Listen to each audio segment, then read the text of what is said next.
Creflo Dollar was arrested on charges he punched and choked his teenage daughter.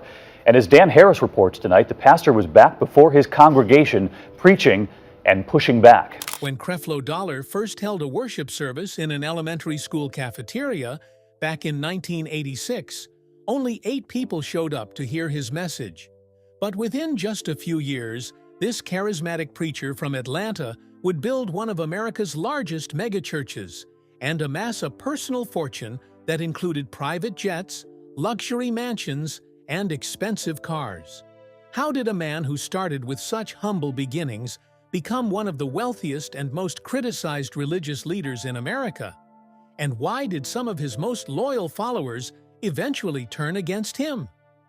Join us as we pull back the curtain on the World Changers Church International. The Senate Investigation.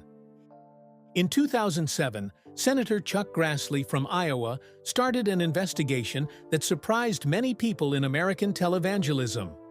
As a leader in the Senate Finance Committee, Grassley became worried about reports of rich lifestyles among preachers who promoted the prosperity gospel and said their ministries didn't have to pay taxes. He asked 6 well-known televangelists to share their financial records, including details about their salaries, benefits, and how they used ministry resources for personal reasons. Creflo Dollar was one of the 6 televangelists he asked. The investigation aimed to find out if these religious leaders were using money meant for church work to pay for their own fancy things. Grassley asked for proof about private jets, big houses, expensive cars, and other things that didn't seem right for non-profit religious groups. The senator wanted to see if Dollar and others were making money for themselves from the kind donations of their followers, many of whom had money problems. Dollar's reaction to the investigation ended up being worse than any results could have been. While some other televangelists shared some information, Dollar completely refused to give any financial details at all. His ministry blocked the Senate committee at every opportunity, refusing to let them look at their financial records. This lack of openness raised big concerns for both the investigators and the public, who started to wonder what Dollar might be hiding behind his secretive behavior.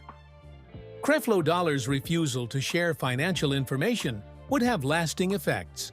Ministry Watch, a group that checks on religious charities, gave Creflo Dollar Ministries a failing grade of F for being open about money.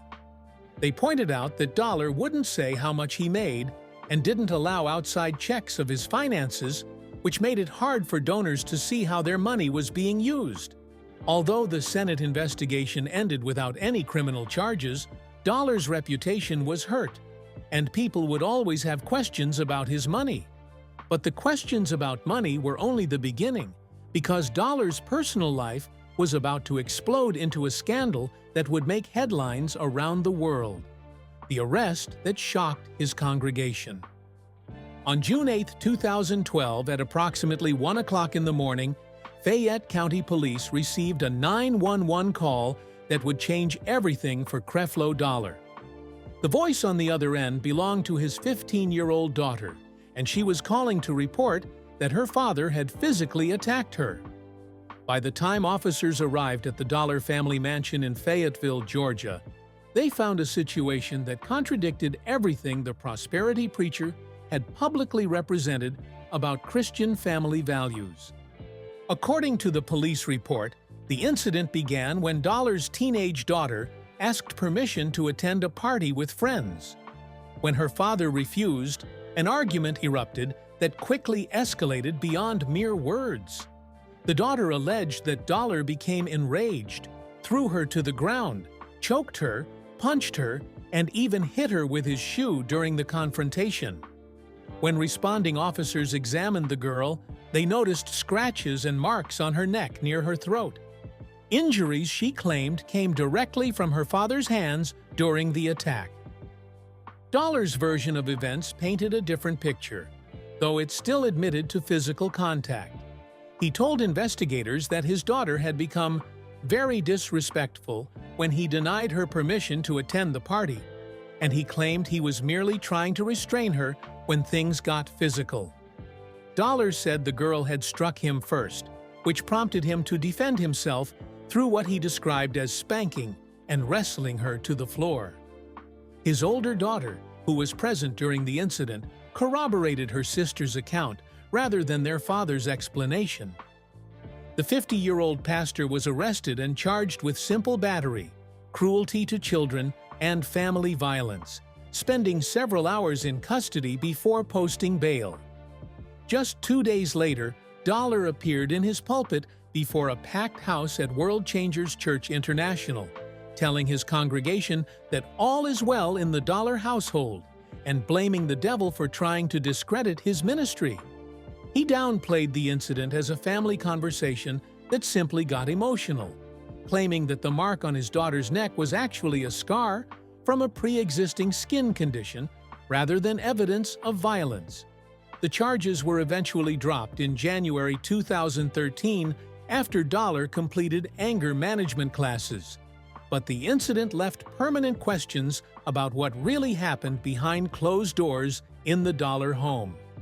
While some supporters stood by their pastor, others began to wonder what other secrets might be hiding beneath the surface of his carefully crafted public image.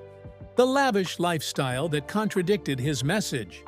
For years, Creflo Dollar preached that God wanted believers to prosper financially, and he held himself up as living proof that faith could lead to abundance. But as details about his personal wealth became public knowledge, critics began questioning whether Dollar's prosperity came from divine blessing or from the pockets of struggling believers who could barely afford to give. The evidence of his extravagant lifestyle was impossible to ignore, and it stood in stark contrast to the financial struggles of many church members. Dollar owned not one but 2 Rolls-Royce automobiles, luxury vehicles that cost more than many of his followers earned in several years of work.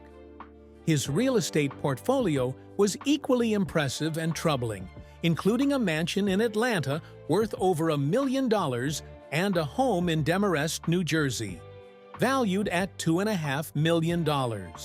In 2006, he purchased a Manhattan residence for $2.5 million and sold it just 6 years later for $3.75 million, pocketing a substantial profit. Property records revealed that Dollar and his wife owned 2 homes near their church, with a combined value exceeding $5.7 million. The pastor really liked fancy things, not just big houses and nice cars, but also private planes. Dollar had his own private jets for traveling for his church work. He said these jets were important for sharing his message around the world. He believed that flying on regular planes took too long, and that private jets helped him do his job better. However, some people said that many missionaries and church leaders did their work well without having their own planes, and they wondered why a church that doesn't make money needed such expensive ways to travel. In 2006, it was revealed by a group of investigative journalists that Dollar created 2 companies in the Bahamas that were not based in the United States. He never shared what these companies were for or what they owned, which made people worry that he might be hiding money in places where he wouldn't have to pay taxes.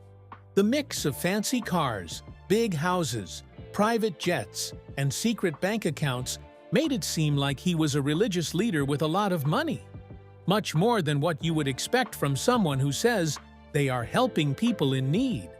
Yet, even as questions swirled about his existing wealth, Dollar was about to make a request so audacious that it would become one of the defining moments of his controversial career.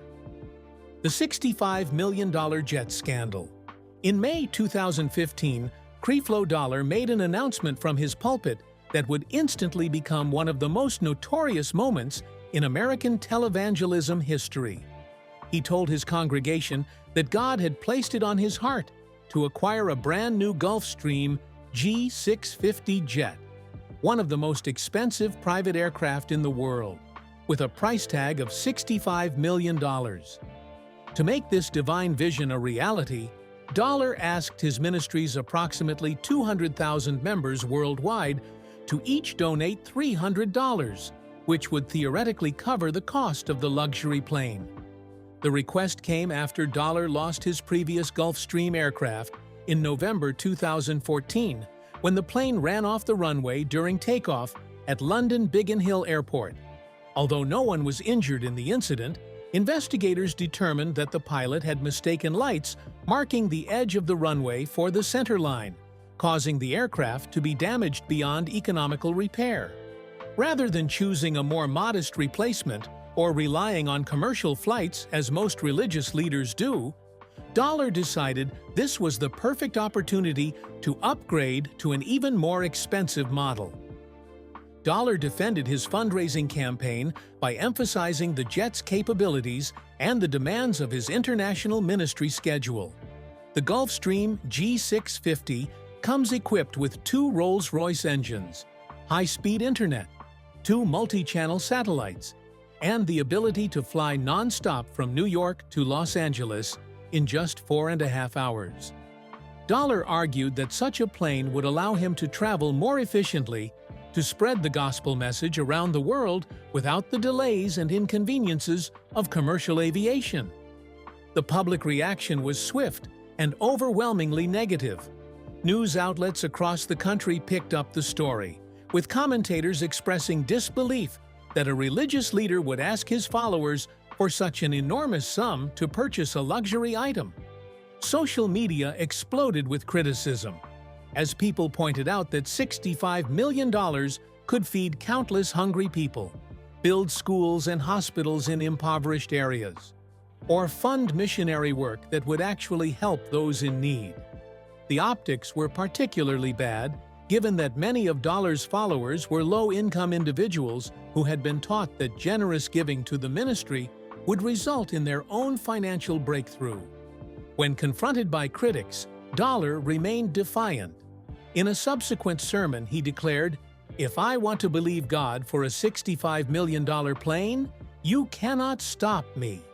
You can't stop me from dreaming. I'm going to dream until Jesus comes."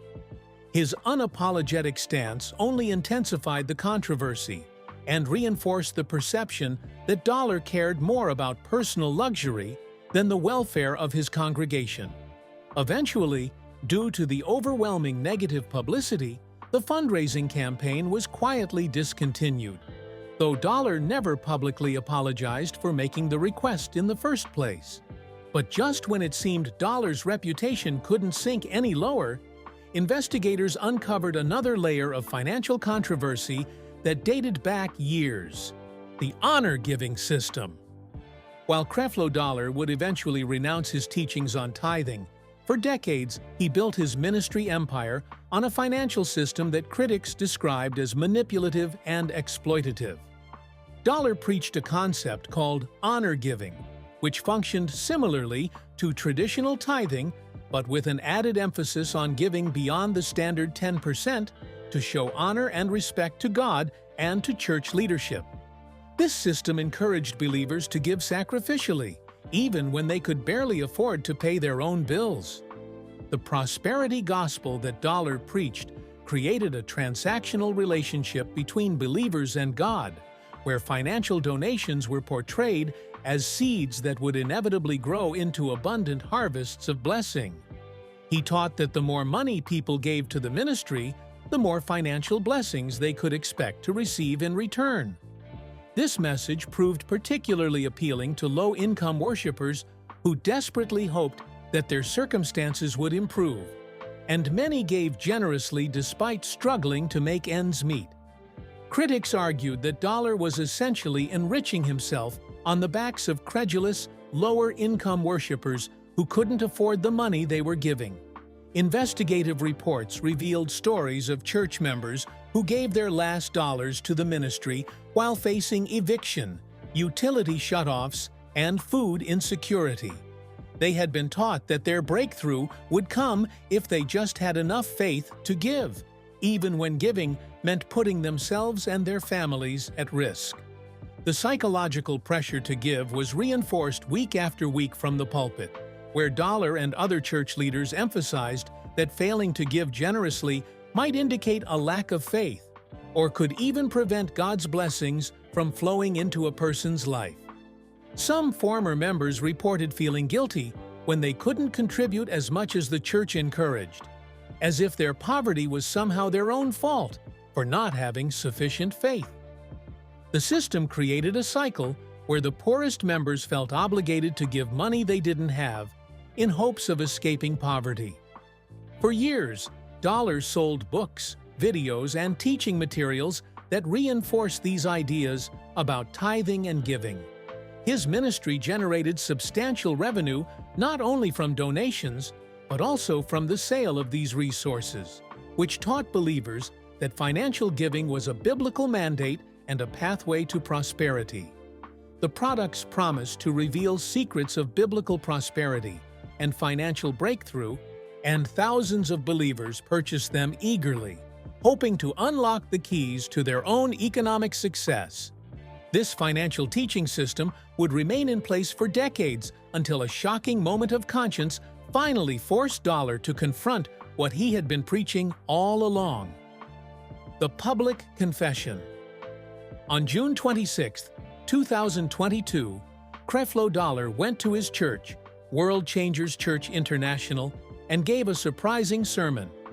In his talk called The Great Misunderstanding, Dollar admitted that he had been wrong about tithing for over 30 years.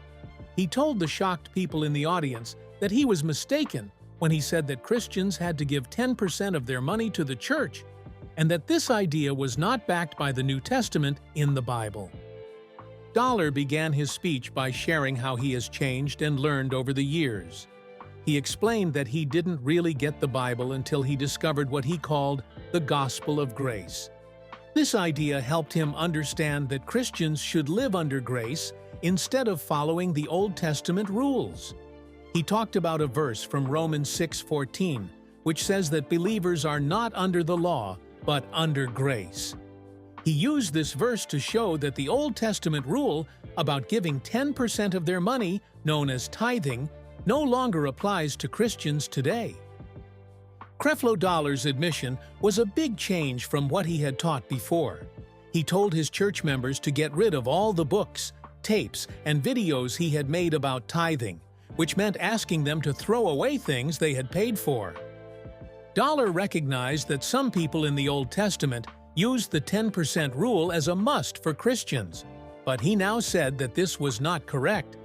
Dollar's confession was important because he refused to say sorry for his wrong teachings. He clearly said he wouldn't apologize because that would mean he didn't learn anything. This made many critics and former church members upset because they felt they deserved an apology, and maybe even their money back for what they had given based on Dollar's now admitted wrong ideas. Pastor Michael Clayton Harris from First Baptist Church of Passtown called out Dollar on social media, saying that until Dollar acted like Zacchaeus and gave money back to people for the things they bought, his confession didn't mean much. Creflo Dollar now believes that Christians should give money based on what they feel is right, instead of following a strict rule about how much to give. He said that people should pray and ask God how much they should donate. He also pointed out that giving should be seen as a way to worship, just like singing or raising hands in praise. He mentioned that it's okay to start by giving 10% if someone wants to, but he made it clear that this should not be a rule for Christians today. But even as Dollar tried to rehabilitate his reputation through this public confession, other controversies from his past continued to haunt him. The refusal to embrace financial transparency and accountability. Creflo Dollar has a history of keeping his finances secret. Back in 2007, he was part of a group of televangelists who didn't help when Senator Grassley asked them questions about their money. Some religious leaders said these questions were wrong because they mixed church and government. However, critics said that if a group doesn't pay taxes, they need to show that they are using the money for good causes and not just for themselves. Dollar's choice not to share basic financial details made people think he was hiding something. Ministry Watch is a group that looks at Christian charities and ministries. they gave Creflo Dollar Ministries the worst score for being open about their money. This low score showed that Dollar did not want to share important information that other responsible ministries usually provide, like how much money he pays his leaders, detailed spending reports, and results from outside audits. Because of this lack of openness, people who might want to donate couldn't tell if their money would be used for helping others, or if it would be spent on personal things. The Trinity Foundation, a nonprofit that tracks religious fraud and helps victims of ministry abuse, has documented the lavish spending of Creflo Dollar Ministries and its related financial entities for years. Their investigations revealed a pattern of ministry resources being used for what appeared to be personal expenses, luxury items, and lifestyle maintenance that seemed inconsistent with the tax-exempt, charitable purpose claimed by the organization. Foundation investigator Barry Bowen repeatedly called for Dollar to embrace accountability and transparency, but those calls went unanswered. After Dollar admitted in 2022 that he believed in tithing, he still didn't show any signs of being more open about his finances. He didn't say how much money he had made from his questionable teaching methods, and he didn't offer to give back money to people who donated under false ideas. The offshore companies in the Bahamas were still a mystery, and he didn't reveal what they owned. Critics thought that Dollar's refusal to share his financial information meant that his confession about tithing was more about changing his message to fit the times rather than truly feeling sorry for taking advantage of his followers. Yet financial concerns were only one aspect of the controversies that surrounded Dollar's ministry and personal conduct. The pattern of controversial theological teachings. Beyond the prosperity gospel and tithing doctrines that made him famous, Creflo Dollar promoted numerous other theological positions that sparked controversy and concern among mainstream Christian leaders. His approach to scripture interpretation often seemed designed to maximize comfort and minimize personal responsibility, leading critics to accuse him of preaching what people wanted to hear rather than what the Bible actually taught. Dollar's emphasis on grace sometimes veered into what theologians call cheap grace, a concept where God's forgiveness is presented in such absolute terms that it removes any sense of moral accountability or call to holy living.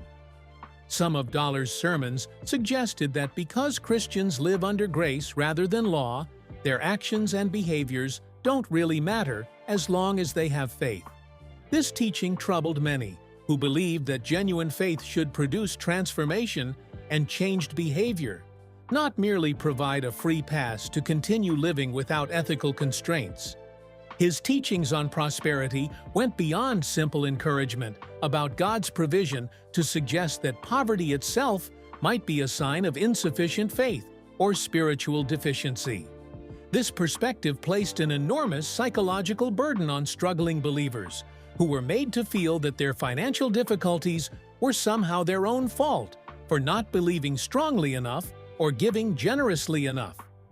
Critics argued that this teaching ignored the complex socioeconomic factors that contribute to poverty and placed blame on victims rather than addressing systemic injustice. Dollar also promoted controversial ideas about spiritual warfare, demons, and deliverance that some found sensationalistic and unbiblical. In various sermons, he made claims about supernatural conflict that seemed designed more to generate excitement and emotional response than to provide sound biblical teaching. When questioned about fasting and prayer as tools for spiritual deliverance, Dollar took positions that contradicted traditional Christian practice, insisting that these disciplines were unnecessary under the new covenant of grace. The theological controversies extended to his view of God's character and relationship with believers. Dollar's preaching often emphasized God's desire to bless and prosper people while downplaying themes of suffering, persecution, and sacrifice that appear throughout Scripture. This selective reading of the Bible created an incomplete and potentially misleading picture of Christian life, that left many believers unprepared for genuine hardship when it came. Critics argued that Dollar was essentially preaching a different gospel, one that promised health and wealth rather than calling people to take up their cross and follow Christ. Religious scholars and theologians from various traditions expressed concern that Dollar's teachings represented a significant departure from historic Christian orthodoxy. While he claimed to be revealing deeper truths about grace and prosperity, critics saw distortions of Scripture designed to benefit the preacher more than the flock. The controversies over his theology added another layer to the questions surrounding his character and motivations. But theological disputes paled in comparison to the very real human suffering that some connected to Dollar's ministry and teachings. The stories of financial ruin from former followers. Many people have shared their personal stories about how following Creflo Dollar's teachings hurt them and their families. These stories often get less attention than Dollar's fancy lifestyle or his legal issues, but they show a very serious side of his impact. Former church members and supporters have talked about the financial struggles they faced while trying to follow the prosperity gospel message they heard from Dollar. Some people who used to follow Creflo Dollar say they gave away money they really needed for things like rent, bills, or medical care. They were taught that if they gave money to the church, they would get even more money back from God. They thought that by showing faith and giving, God would help them out. Month after month, they kept giving and waiting for the blessings they were promised, but those blessings never came. Instead, they ended up in more debt and struggling while their pastor got richer and lived in luxury. Parents said they felt pushed to give money that they really needed for their kids. They were stuck between taking care of their families and what they thought was a religious duty to help the church with money. The way they were influenced was not obvious but very strong, making them feel guilty and scared about what could happen if they didn't give a lot. Some people believed that if they didn't give money to the church, God might not help them or could even punish them. The emotional and spiritual impact was more than just money problems. People who used to be part of the group talked about feeling sad and anxious and losing their faith when the teachings about getting rich didn't work as promised. After giving money for many years and not seeing any changes in their lives, some started to think there was something wrong with them. They questioned if their faith wasn't strong enough or if they had some secret sin that was stopping God from helping them. The way they were taught made them believe that their lack of money was their own fault, instead of being caused by misleading teachings. Many people criticized Dollar because, while his followers gave up a lot and faced tough times, he lived a very rich life thanks to their donations.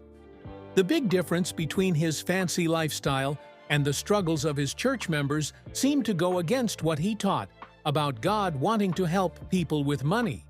If the idea of getting rich really worked, shouldn't the people who donated the most be doing better instead of getting poorer? Some former church members eventually sought counseling or therapy to recover from what they describe as spiritual abuse. They had to unlearn the manipulative teachings and rebuild their understanding of faith, grace, and God's character from the ground up. The process of recovery often took years and left many deeply disillusioned with organized religion altogether.